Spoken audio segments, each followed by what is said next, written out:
Hi, everybody. So I'm going to talk in this lecture about section 3.6 of chapter 3. This is important material. It's not going to be sort of the most riveting of lectures, but it's important stuff. It's going to set us up to do the work in chapter 4. And along the way, we're also going to get more practice and think more about how to prove things, which I think is important too at this juncture. So let me begin. At the start of the semester, we defined basic logical concepts. We talked about logical truth. We talked about logical falsity. Logical falsity. We talked about logical indeterminacy.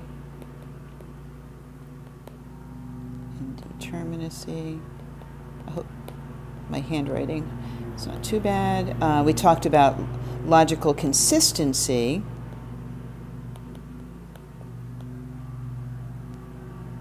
Logical equivalence. Logical validity. And logical entailment. Well, I talked about truth functional entailment, but it was introduced in chapter 1. And in chapter 3, we were given the truth functional versions of all of these. So when we learned the language SL, we replaced this notion of possible situation that was central to all of these logical properties. We said a sentence was logically true if it's true in all possible situations. An argument was logically valid if and only if there's no possible situation in which the premises are true and the conclusion is false, and so on. So when we moved into using the language SL, we were given the truth functional analogs of all of these concepts. And the truth functional analogs of all of these concepts were in terms of the main semantic notion of truth functional logic, namely truth value assignment. So we talk now about truth functional truth, truth functional falsity, truth functional indeterminacy, truth functional consistency, equivalence, validity, and entailment. And all of these were in terms of this notion of truth value assignment.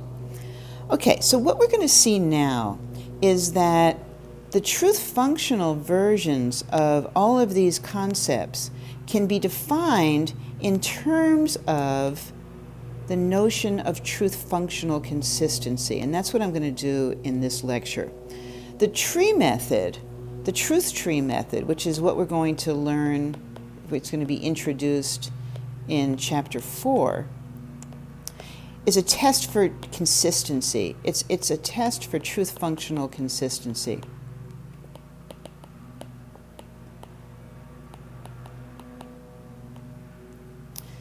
Okay, so we're going to have this test for truth functional consistency. It's going to be a lot less cumbersome than truth tables.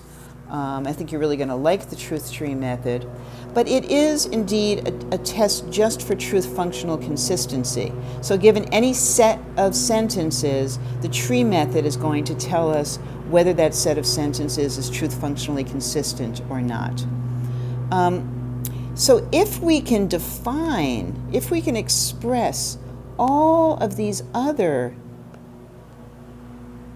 truth functional notions in terms of truth functional consistency, then we will have a method. The truth tree method will actually we'll be able to use the truth tree method to test for all the other truth functional properties.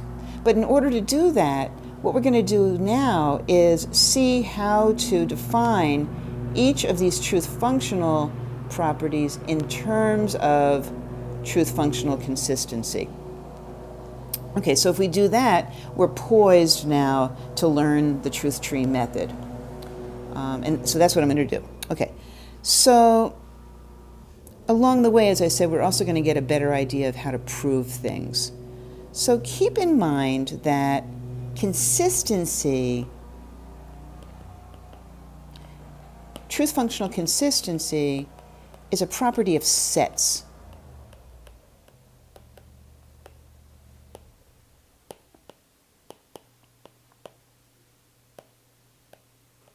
Okay? It's a property of sets of sentences. And so what we're going to do, I'm going to start with truth functional falsity. And we're going to see whether we can figure out a way to define truth functional falsity in terms of truth functional consistency, also keeping in mind that truth functional consistency is a property of sets of sentences of SL. Okay, so here's what we're going to do. We want a way of defining truth functional falsity. So we're going to say a sentence P of SL is truth functionally false if and only if, and then we have to figure out what to put over here. And over here it's going to have something to do, it's going to be something about some set being consistent or inconsistent. So over here we have to have something in terms of truth functional consistency. Okay, so what we're going to, as I said, what we're going to do is define each of these concepts in terms of truth functional consistency so that we're poised to learn this method, the truth tree method, which tests for truth functional consistency. And we're also keeping in mind the fact that consistency is a property of sets of sentences. So what we want on the other side of this if and only if, remember that when we have an if and only if sentence, what we're doing over here is we're giving necessary and sufficient conditions for this being satisfied. So over here on the other side of the if and only if, we want to give necessary and sufficient conditions for a sentence of SL being truth functionally false, and it's going to be in terms of consistency or inconsistency. So the question is, what set, if a sentence of P, a sentence P of SL is truth functionally consistent, if and only if, what set is consistent or inconsistent? Okay, so what are we going to put on the other side of that if and only if? Well, let's think about it for a minute. What do we mean when we say that a sentence is truth functionally false? What we mean is that there's no truth value assignment on which it's true. It's false on every possible truth value assignment to component sentence letters. So we need, since consistency is a property of sets, over here we have to say something about a set being consistent or inconsistent. And I'm just going to sort of slow down here and give you the opportunity to think about this before I write it down. So again, a sentence is truth functionally false. What we mean by that is that there's no truth value assignment that makes it true. It's false on every truth value assignment. So if we consider the set that has P as its only member, is that set going to be consistent or inconsistent? If a sentence is truth functionally false, it's false on all truth value assignments. There's no truth value assignment on which it's true. So the set that has it as its only member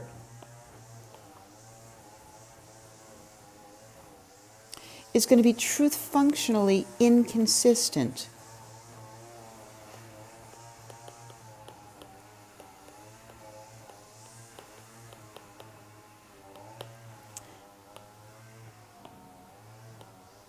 Okay, think about that for a minute. And you're thinking, why is she putting a sentence, just one sentence, inside set brackets? Because consistency is a property of sets of sentences. So if what we want over here is something about consistency, because again, we're trying to define these properties in terms of consistencies, we have to talk about a set over here. And that indeed is how we define truth functional falsity in terms of truth functional consistency. And now what I'm going to do is actually prove that this biconditional claim, this is a biconditional claim in the meta language. P is truth functionally false if and only if the set that has P as its only member is truth functionally consistent. And so what I'm going to do is prove that. I don't need this red. It's not a difficult proof. It's a fairly simple proof, but I think going through it is instructive because I think everybody could use a little more practice in proving things since this is new to most people. So, okay, so here's the proof. So one thing I want to say is that what we want to prove here is a biconditional claim. So this is a biconditional claim. And remember that what we're saying is that if P is truth functionally false, then this set is truth functionally consistent. And if this set is truth functionally consistent, then the sentence P is truth functionally false. So a proof of a biconditional claim has two parts. It's going to go, in that direction and then in that direction, right? So first we're going to say, if it's truth functionally true, then that set's inconsistent. And then we'll say, if that set's inconsistent, then it's truth functionally false. So when you prove a biconditional claim to be true, it's got to have two parts, both of those conditionals. So I'm going to do this proof in two parts. The first part, I'm going to show if a sentence is truth functionally false, then the set that has it as its only member is truth functionally inconsistent. So let's do that. So I'm going to do this directly. I'm going to start out by supposing that you've got some sentence P and it's truth functionally false. And my conclusion is going to be this, right? I want to show that the set that has P as its only member is truth functionally inconsistent. So as I said, this is not a difficult proof, but it'll be a nice example of how sort of the structure of a proof. Okay, so suppose that a sentence P is truth functionally false. The first thing we're going to do is just unpack that. We're going to say, okay, what does that mean? There is no truth value assignment under which or on which the sentence P is true, right? So what I did basically is I just unpacked this notion of truth functional falsity and wrote it down. Now, one thing you might want to do when you're doing a proof is, the structure of this proof is you're going to assume this and then try to conclude that, right? So you want to kind of keep an eye on where you're going. So you know that the last sentence of this little proof is going to be, oh, therefore, P, the set that has P as its only member, is truth functionally inconsistent. So the question is, what do we need to put in between so that we can justify writing this sentence down, the therefore sentence down? Okay. There's really only one more sentence we need. So we're supposing the P is truth functionally false.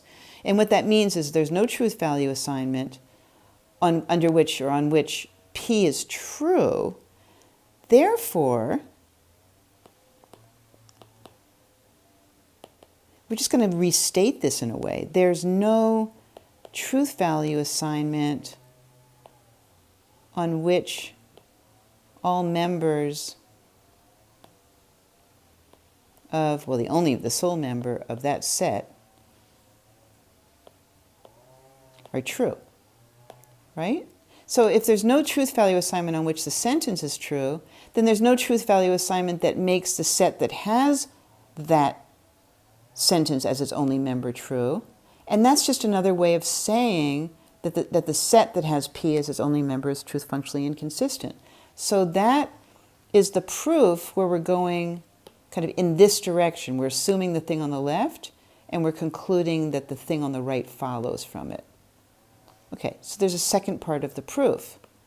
we're going to assume the thing on the right-hand side of the biconditional, and we're going to show that the thing on the left-hand side of the biconditional follows from it. So this is going to take very much the same form. We're going to start out by supposing that the set that has P as its only member is truth functionally inconsistent. Right? So we're supposing the thing on the right, and now what we want are the last sentence of this little proof is going to be, therefore, the sentence P, the sole member of this set, is truth functionally false. And now we have to figure out how to bridge this gap. What do we put in there? Okay. So we're supposing, our supposition is the thing on the right is true, and now we want to show that the thing on the left has to be true on the basis of that assumption. So if the set that has P as its only member is truth functionally inconsistent, what follows from that? And I'm just going to unpack what that means. I'm just going to kind of put that in different language. Then there is no truth value assignment on which P is true. Right? So say this set is inconsistent, so there's no truth value assignment that makes the member of the set true. Right? So, well, I guess there was one more step. Let me add one more step. Let me take this out. Maybe I should have written one more sentence first. I didn't quite unpack this. So suppose that set is truth functionally inconsistent. Then what does that mean? What does it mean to say that a set is inconsistent? I jumped ahead. I just skipped one sentence that I meant to write down. Then there is no truth value assignment on which all of its members are true. There's only one member. On which all members of that set are true. So all I did was unpack what it means to say what that set is, what it means when I say that set is inconsistent. And now I'm just going to sort of restate that in another way, the sentence that I wrote that I just erased. So there's no truth value assignment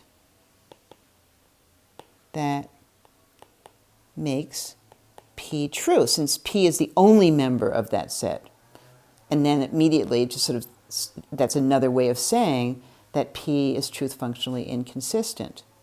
So this is a proof. It's got two parts, and we have established that this biconditional claim is true, because we've started out by assuming that the thing on the left-hand side of the if and only if is true, and showed that the thing on the right-hand side follows from it. And then we said, okay, let's assume that the thing on the right-hand side is true, and we showed that the thing on the left-hand side follows from it. So first we sort of went in this direction, and then we went in that direction. So we've established the biconditional claim to be true. Now, it wasn't a very deep proof. It wasn't that interesting, but it's a nice example of how you go about proving something. Moreover, we have now defined truth functional falsity in terms of truth functional consistency. And you're thinking, oh man, are we going to do that for all of these properties? We are. I may not go through all of the details of all of the proofs, but it's important that we understand how to express each of these truth functional properties in terms of truth functional consistency, so that when we learn this method, the truth tree method, we know which set to test for consistency when we want to test for the various truth functional properties. Okay, so just bear with me. I understand this is not the most exciting work we've done so far, but it's going to be fruitful. You will be glad, I think, in the end that we've done it, because it enables us to use the truth tree method. Okay. The next one I'm going to look at is truth functional truth. So we've talked about truth functional falsity, and now I'm going to talk about truth functional truth. So now we want to define truth functional truth in terms of truth functional consistency. So the question is, what do we put on the other side of this biconditional? We want to say a sentence P is truth functionally true if and only if what? Some set or other is consistent or inconsistent. So I'm going to let you think about that for a moment. Think about what we did with truth functional falsity. A sentence is truth functionally false if the set that has it as its only member is truth functionally inconsistent.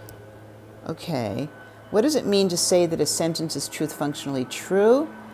It means that every truth value assignment makes it true. No truth value assignment makes it false. Okay. Well, it's not, look, we can't just say, so here's one attempt. Could it be this? A sentence is truth functionally true if and only if the set that has it as its only member is truth functionally consistent. Does that work? Well, again, it's a biconditional. And in fact, it works in this direction, right? If it's not true, then we should be able to find a counterexample to it, right? And if you're trying to find a counterexample to a biconditional claim, there are two flavors that are possible. There's the flavor that makes the thing on the left true and the thing on the right false. And there's the flavor that makes the thing on the right true and the thing on the left, sorry, it's the thing on the left false and the thing on the right true. Okay, so these are the two possible sort of kinds, I like to call them flavors of counterexamples, possible counterexamples.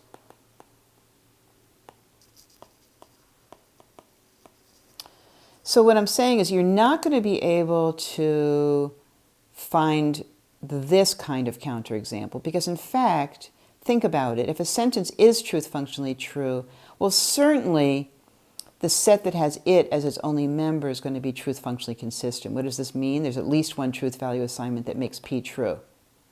But every truth value assignment makes it true, so certainly at least one makes it true.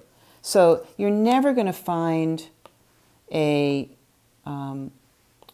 counterexample that does this, right? But let's see whether we can find a counterexample where this is true of a sentence, but that's false of a sentence. And that's not so easy, that's not so difficult to find. Like just think of a sentence that's truth functionally indeterminate. For instance, A. So think about the set that has A in it. That set is truth functionally consistent.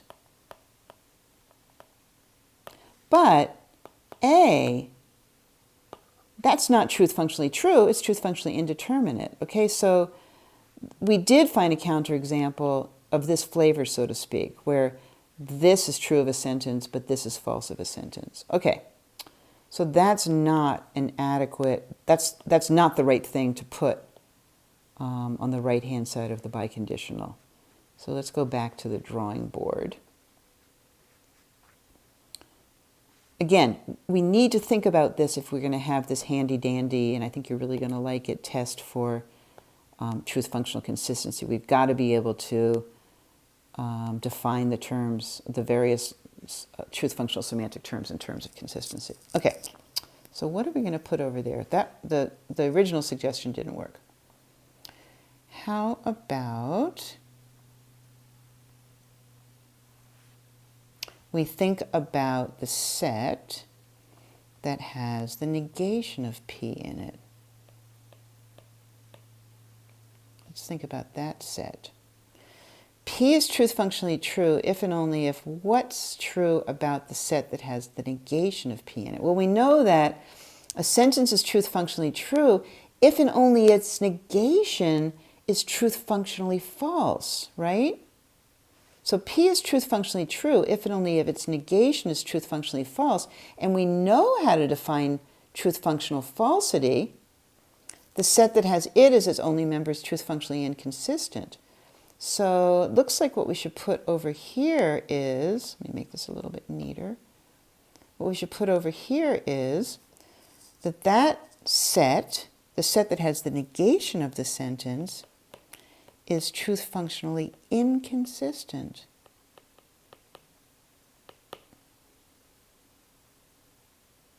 Because P is truth functionally true if and only if its negation is truth functionally false. Its negation is truth functionally false if and only if the set that has the negation as its only member is truth functionally inconsistent. Okay, we're going to prove this just so we have a little more experience proving stuff. Okay? Here's our proof.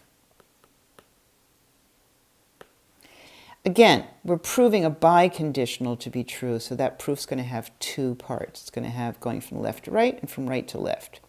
So the first part of the proof is going to go in this direction, so to speak. We're going to start out by supposing the thing on the left is true. So suppose that P is truth functionally true. And what we want to end up, the last sentence in this part of the proof is going to be, therefore, I'll write it down in anticipation. The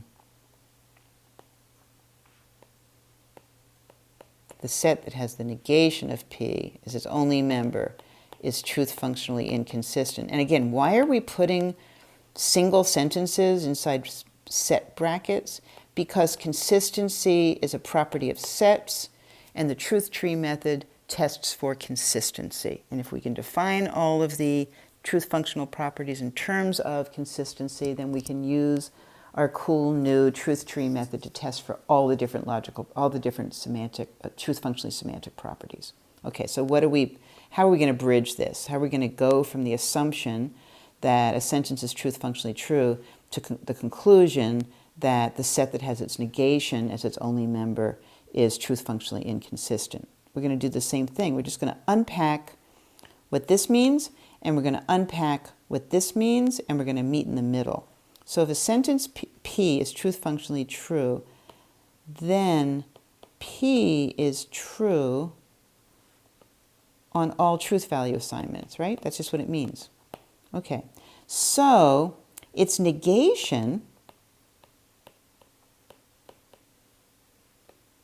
is false on all truth value assignments.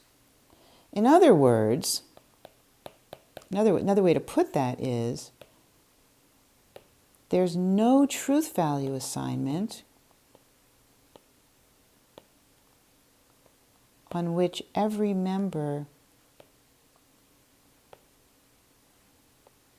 of the set that has the negation of P, the negation of the sentence, there's no truth value assignment in which every member of that set, there's only one member, is true. Well, that's just another way of saying that that set is truth functionally inconsistent. And that's why I'm sort of using this funny technique of writing down what it is we want our last line to be and thinking about what do I need to have right before that so that I can write therefore this. And like, okay, that was the sentence that I needed and it wasn't hard to get there. Okay, so that's the proof that if this, then that. Now we're going to go in the other direction. The second part of the proof. These are all direct proofs, by the way. Should be clear. So we're starting out now. Maybe I'll do an indirect proof at some point this lecture. Suppose that the set that has the negation of P as its only member is truth functionally inconsistent. In other words, I'm assuming the thing on the right-hand side of the biconditional, and I'm going to show that the thing on the left-hand side of the biconditional follows from it. So the last line of this part of the proof is going to be, therefore, P is truth functionally true. Right? Because that's what we're trying to define. Okay. How are we going to get there? I hope I left enough room. Okay. So if we suppose that this set is truth functionally inconsistent, I'm just going to unpack that. Say, what does that mean? There is no truth value assignment that makes every member, even though there's only one member, I'm just unpacking it using the definition of truth functional inconsistency. There's no truth value assignment that makes every member of that set true, right? That's what we mean by saying a set is inconsistent. In other words, there's no truth value assignment that makes, well, what's inside that set? The negation of P. That makes the negation of P true. In other words, the negation of P is truth functionally false. Right? If there's no truth value assignment that makes it true, then it's truth functionally false. If the negation of P is truth functionally false, P is truth functionally true. Okay, so that was in this direction. So we've shown this to be true. We've shown both directions to be true. And so we've now established that this biconditional claim is true by doing both parts of the proof. Okay, moreover, more importantly perhaps, we've come up with a way of defining truth functional truth in terms of truth functional consistency or inconsistency. Okay? So we've taken care of this. We've taken care of truth functional truth. We've taken care of truth functional falsity. Moving down the list, we need now, we'll get there by brute force. We're going to get through this. Okay? Now we want to figure out how to say that a sentence is truth functionally indeterminate. Okay, so we want a biconditional. On the left-hand side, we're going to have a sentence P is truth functionally indeterminate if and only if, and then following the if and only if, we need something about consistency. Okay, well, let's think about what we meant by indeterminacy. To say that a sentence of SL is truth functionally indeterminate is to say that there's at least one truth value assignment that makes it true. And another way of saying that is that the set that has it as its only member is truth functionally consistent, right? So if there's at least one truth value assignment that makes the sentence true, that's just another way of saying that the set that has it as its only member is truth functionally consistent. And remember, we need to have something on the right-hand side of the if and only if that's about some set or sets being consistent or inconsistent, okay? So that's part of it. It's indeterminate if there's at least one truth value assignment that makes it true, but also if there's at least one truth value that makes it false. Well, if there's at least one truth value assignment that makes the sentence false, another way of saying that is there's at least one truth value assignment that makes its negation true. So that's another way of saying that the set that has its negation as its only member is truth functionally consistent. So I'm not going to go through the details of this proof for you because I think it's going to sound, it's not going to be any deeper than the two proofs we've looked at. It's going to be very similar. But I'd want to just sort of reason through it with you so that you could imagine what the proof is going to look like. So I'll just kind of talk our way through it. So if a sentence, go from left to right. If a sentence is truth functionally indeterminate, as I said, there's at least one truth value assignment that makes it true. In other words, the set that has it as its only member is truth functionally consistent. And there's at least one truth value assignment that makes it false. In other words, there's at least one truth value assignment that makes its negation true. And that's just another way of saying that the set that has its negation as its only member is truth functionally consistent too. So that's how we define truth functional indeterminacy. You have to show that the set that has it as its only member is consistent, and the set that has its negation as its only member is consistent. Okay, moving along. The next property I want to take a look at, so we've done these three. The next property I want to take a look at is truth functional equivalence. Okay, so let's think about that one. Remember that truth functional equivalence is a property of pairs of sentences. So we say that P and Q are truth functionally equivalent if and only if, okay, what are we going to put on the right-hand side of that biconditional? Okay, this is not, maybe perhaps not as obvious. If the other ones were obvious, this one is perhaps less obvious. Okay, so what do we mean by truth functional equivalence? Remember that we say that two sentences are truth functionally equivalent if and only if they have the same truth value on all possible truth value assignments. They have the same truth value on all possible truth value assignments. So you're never going to have a case, what you're ruling out is you're never going to have a case where that happens, and you're never going to have, what I mean by case is you're never going to have a truth value assignment where this happens, and there's no truth value assignment where this happens. The only truth value assignments that are possible are the ones that make both of them true and the ones that make both of them false. Well, this is sounding kind of familiar, right? It's sounding a whole lot like talking about biconditionals. Remember the characteristic truth table for the biconditional. It's kind of reminiscent of that. So now I'm thinking what I should think about is, what's the relationship between two sentences being truth functionally equivalent and they're biconditional? So one way of thinking about truth functional equivalence is to say that two sentences are truth functionally equivalent if and only if their biconditional has what property?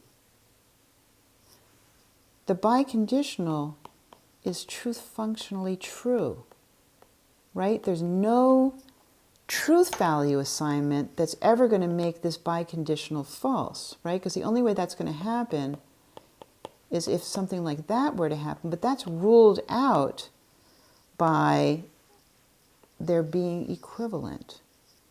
Okay, so that was an interesting observation, that P and Q are truth functionally equivalent if and only if their biconditional is truth functionally true. How can we capitalize on that to figure out what to put on the right-hand side of this if and only if, where you're talking about some set or other being consistent or inconsistent? What are we going to put on the right-hand side of the biconditional where we capitalize on this observation about the biconditional of P and Q being truth functionally true? Well, some people might be thinking, well, maybe P and Q are truth functionally equivalent if and only if, again, it has to be a set that's consistent or inconsistent. So I'm going to put that biconditional inside a set.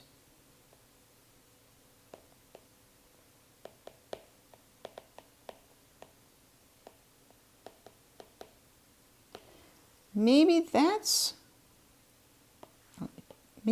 the thing I put on the right-hand side of the biconditional.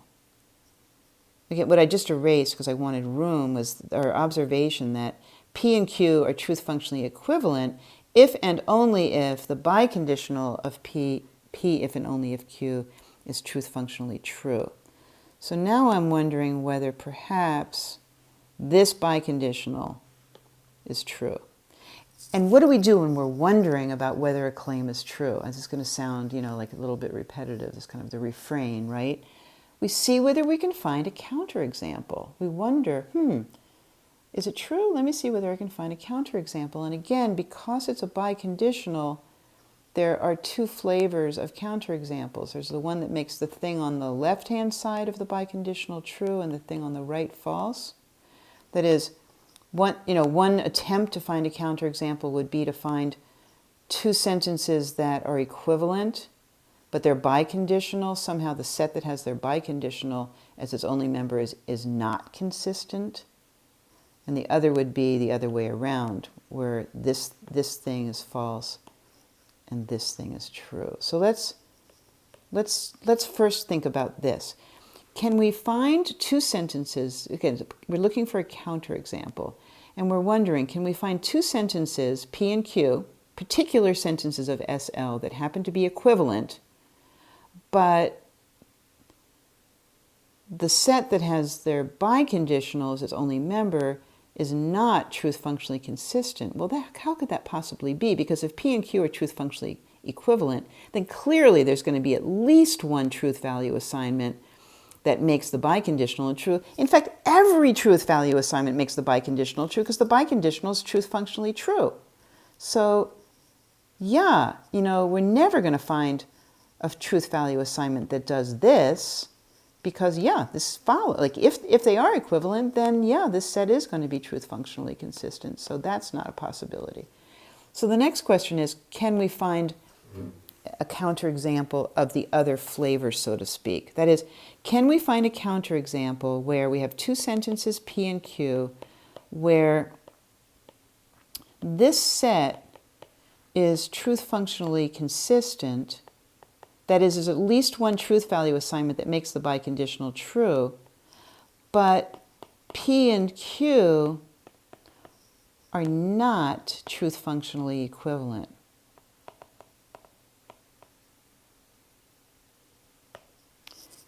Can we find particular P and Q that do this? And that's not at all hard, right? Because, look, we might even have, just think about the particular sentence of SL, A if and only if B. The set, clearly there's at least one truth value assignment that makes A if and only if B true. So that set is truth functionally consistent. Right? So just consider the truth value assignment that assigns true to both A and B. That's going to make A if and only if B true. So that set's truth functionally consistent. But the question is, are A and B equivalent? Well, of course not. They're not equivalent because consider the truth value assignment that makes A true and B false, right? They're not equivalent. So here's our counterexample to this. So here's our counterexample. It's of this flavor, and it's a counterexample to this claim. So we know that this is not the right thing to put on the right-hand side of the biconditional, but we're getting closer. We're getting closer. We know that it's going to have something to do with this biconditional. We know that P and Q are equivalent if and only if their biconditional is truth functionally true. And we define truth functional truth up here, remember? We said that a sentence is truth functionally true if and only if the set that has its negation as its only member is truth functionally inconsistent. So we know that P and Q are truth functionally equivalent if and only if this biconditional is truth functionally true, and we know how to express truth functional truth in terms of consistency. So what we need, what we want to put there is that the set that has the negation of that biconditional is truth functionally inconsistent.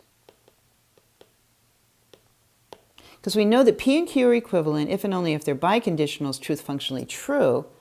And we define truth functional truth up here in terms of truth functional inconsistency. We said a sentence is truth functionally true if and only if the set that has its negation as its only member is truth functionally inconsistent. In fact, we proved that. And so this is the right way to express truth functional equivalence in terms of truth functional consistency. Okay, again, I know you're thinking, wow, really? We're not done? Like, this is not interesting. But here's the thing. I hope you're learning a little bit more about how to think metatheoretically. This is on a different level of abstraction. It's an important level of abstraction for you to be able to think on.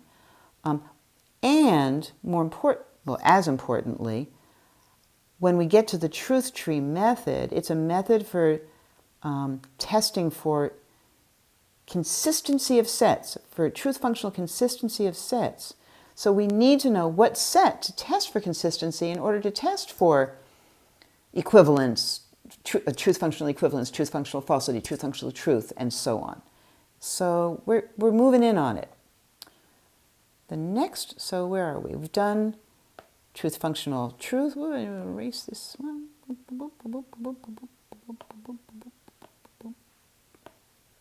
We've done truth functional truth. We've done truth functional falsity. We've talked about truth functional indeterminacy. We've talked about truth functional validity, equivalence. And what's left is truth functional truth and truth functional validity and truth functional entailment. And then we're poised. Then we're ready to learn the truth tree method, which you'll like. It's fun. It's definitely fun. Okay, so let's think about, let's think first about truth functional validity. And then truth functional entailment is very closely related. So we want to say, and we're going to do it in green, an argument is truth functionally valid if and only if, and then we're going to have something about some set or other being truth functionally consistent or inconsistent. Okay, so bear with me here. Let's think about truth functional validity in a slightly different way. Suppose we have an argument and it's got n premises. We've got premise 1, premise 2, blah, blah, blah, blah, premise n. It's got some premises. Maybe it only has one premise, maybe it has 15 premises, whatever. It's got some premises. And then it's got a conclusion. Okay. So what do we mean when we say that this argument is valid?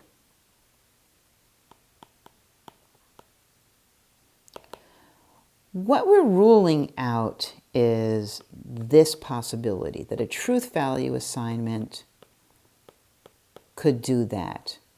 We're saying that there's no truth value assignment that could do this. That's impossible. There's no truth value assignment that's going to make all the premises true and the conclusion false.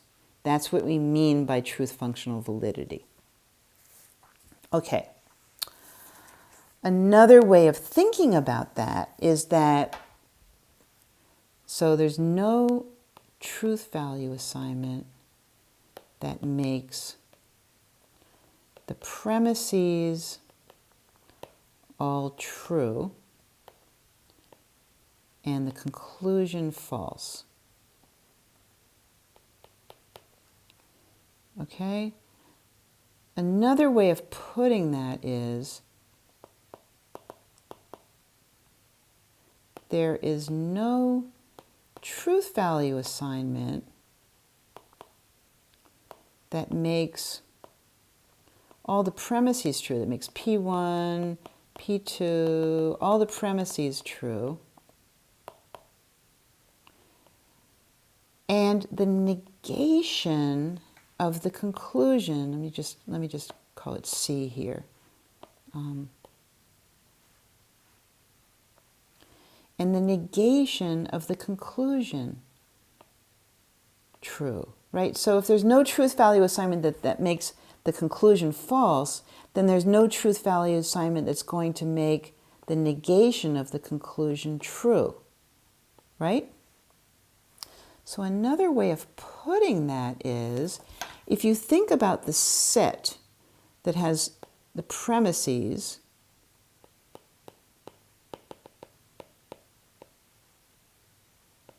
and the negation of the conclusion, I'm just calling it not C. I mean, this is kind of, messy here, but the negation of there's no truth value assignment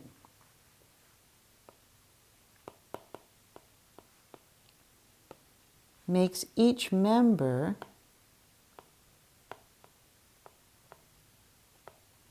of this set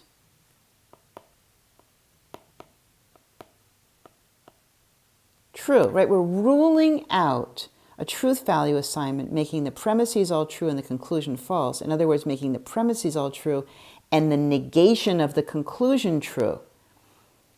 So there's no truth value assignment that's going to make each member of that set true. Well, what does that sound like? In other words, if there's no truth value assignment that makes each member of that set true, that set is truth functionally inconsistent.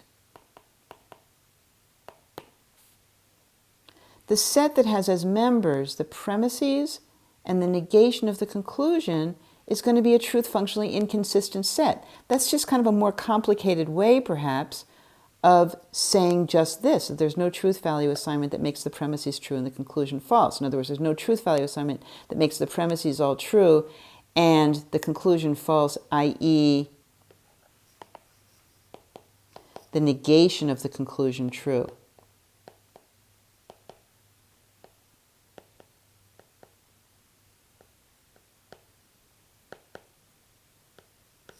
So this set is truth functionally inconsistent. So now back up to what are we going to put over here?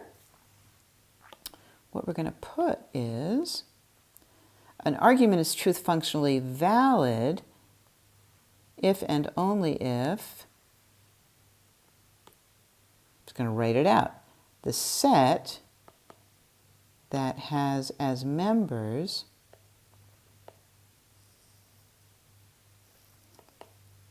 the premises and the negation of the conclusion. We're almost done. We're almost done. I know this is long, but you can stop it and start it. The set that has the premises and the negation of the conclusion as members, that set is truth functionally inconsistent.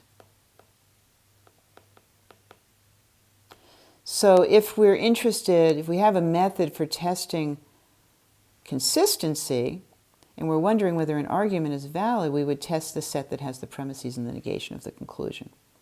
Okay, so that's how we define truth functional validity. I mean, all of this is in section 3.6, which I hope you're going to read after you listen to the lecture, or maybe you read it before the lecture, but you should take a look at it.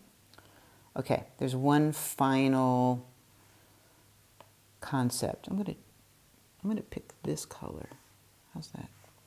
That concept is everybody's favorite concept of truth functional entailment. So remember that entailment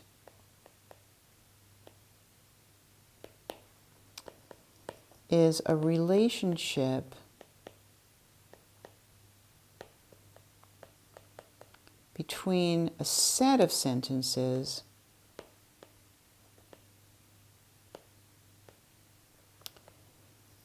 and a sentence. And what entailment, truth functional entailment, what that's capturing is this relationship, the relationship between the premises of a valid argument and the conclusion of the valid argument. And we say that the set of premises of a valid argument entails the conclusion. This is going to sound just like what we were talking about, if and only if there's no truth value assignment that makes each member of the set of premises true and the conclusion false. And the way that we expressed that, sort of the symbols that we used, we introduced this capital gamma as a meta variable that ranges over sets of sentences. And we said the way that we express this is we say that gamma entails P. This is to say the set gamma truth functionally entails the sentence P. Okay? And what does it mean? What it means is that there's no truth value assignment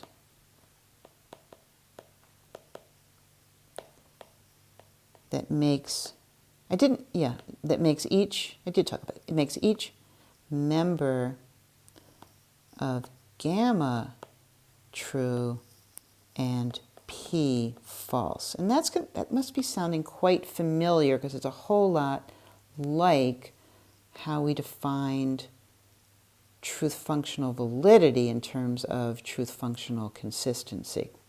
Okay, so how are we going to define entailment?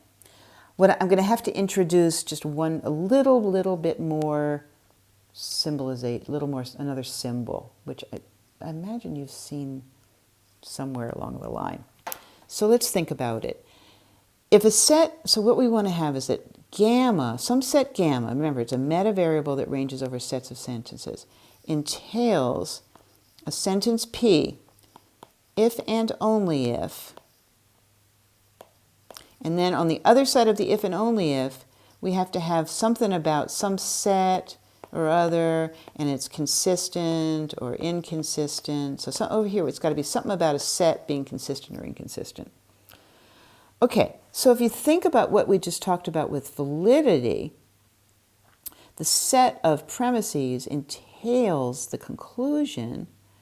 It's like if you take gamma and you throw the negation of P in, right? You take gamma with not P thrown into it, is going to be truth functionally inconsistent.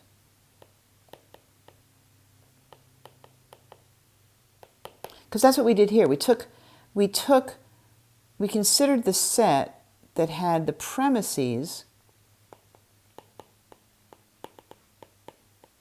And what did we do? We then threw in the negation of the conclusion, the thing that's entailed by the premises, and we said that that set is inconsistent if the argument is valid, or actually if and only if the argument's valid. And so now, just to kind of express this more abstract relationship between the premises and the conclusion of a valid, truth functionally valid argument, we say, okay, we're going to take gamma, we're going to throw not P into it, and the result is going to be inconsistent when the entailment holds. So we just need a way to express gamma with not P thrown in. And here's how you do it. And I wish that I were in the classroom, because I think it would be more palatable maybe. I don't know. How do we express gamma with not P thrown into it? And another symbol. We take gamma, and this is an operation on sets. It is the union. It's a symbol for union. Don't panic. This is not something that's going to be crucial, but I want you to understand it. So the way that we express gamma with not P thrown into it is we take gamma and we consider the union of the set gamma. Gamma is a meta variable that ranges over sets with the set P, and we say that that set is truth functionally inconsistent. Okay, what's going on here? I don't want you to be freaked out by this symbolization, but this is how we express truth functional entailment. We say gamma entails a sentence P if and only if you take gamma and you throw not P into it, right? You keep everything in gamma, but you add one more member to it, not P. Now, why did I have to put it this way? And what is this funny symbol, the union? Union. Union, it's an operation on sets. And then I'm almost done with this lecture, I promise. On sets. So since it's an operation on sets, on both the left-hand side and the right-hand side of this union sign, we have to have sets, which is why I threw not P into set brackets. But so what does union mean? Let me see whether I can draw a little picture. Suppose you had, this is abstract, right? But abstraction's okay. Suppose you have a set. I'm gonna draw some objects. I'm not very good at drawing, but I'm gonna draw some objects. Suppose you have like a kitty cat.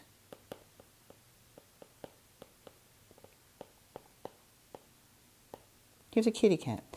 And then you have a set, you've got an iPhone, you've got this iPhone. And then you've got another object, say, a pencil, okay? And then you've got, I'm looking around my kitchen counter. There's not a cat on my kitchen counter. I'm looking around. Suppose you've got a candlestick. I got one of those sitting in front of me. Okay. Does that look like a candlestick? You've got a blue glass candlestick, say, and then you've got this flame. Whoop. Okay. So here's some objects, right? Does that look like a pencil to you? Let me make it yellow. Yellows are pencils. Okay,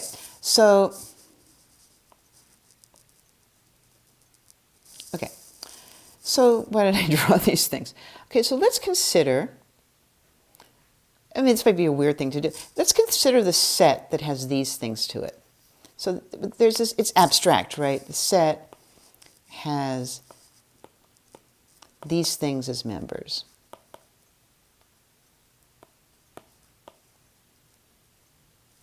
And then you have another set, and it's got, this is another set.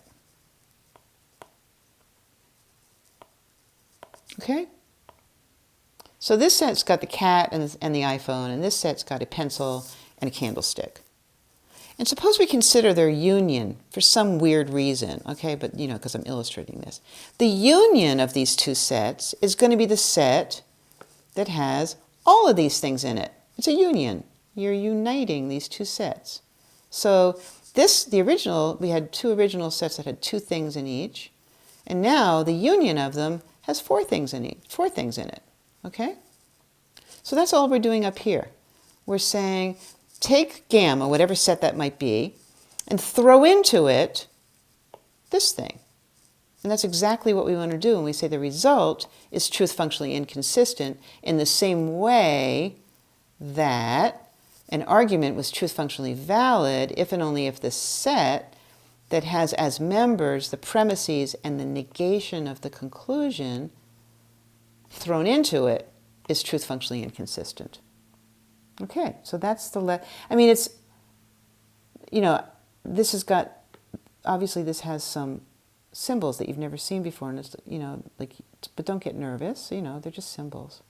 And so that's how we express, I write down a definition of truth functional entailment in terms of truth functional inconsistency. And I'm kind of curious if you guys thought about union. I'm going to stop the lecture, but before I do, I can't resist. Another operation on sets is intersection, which is drawn this way. This is another operation on sets. It's called the intersection of two sets.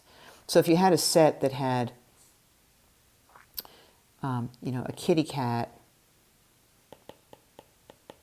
I'll just draw his face here, and an iPhone, and then over here, your set just has, so you've got a set that's got these guys in it, and over here you have a set that's got the kitty cat in it. The intersection of these two sets is going to be, is there something that these two sets share? Yeah, it's going to be the kitty cat. So the intersection is the kitty cat. Sorry, cats all over the world for my bad drawing, right? Okay, so that was just for I couldn't resist telling you a little bit about intersection. Okay, so back to our plan. This was such a fun lecture, right? So what we were trying to do was to define all of these truth functional properties in terms of truth functional consistency, because we're now poised to learn this cool new method called the truth tree method, which is actually just a test for consistency. But if we can define all of these other things in terms of consistency, we can exploit the truth tree method and use it to test for all of the truth functional semantic properties. So with that, I'm going to end this lecture. And I'll pick up the next lecture. I'm going to start chapter 4. Okay, goodbye for now.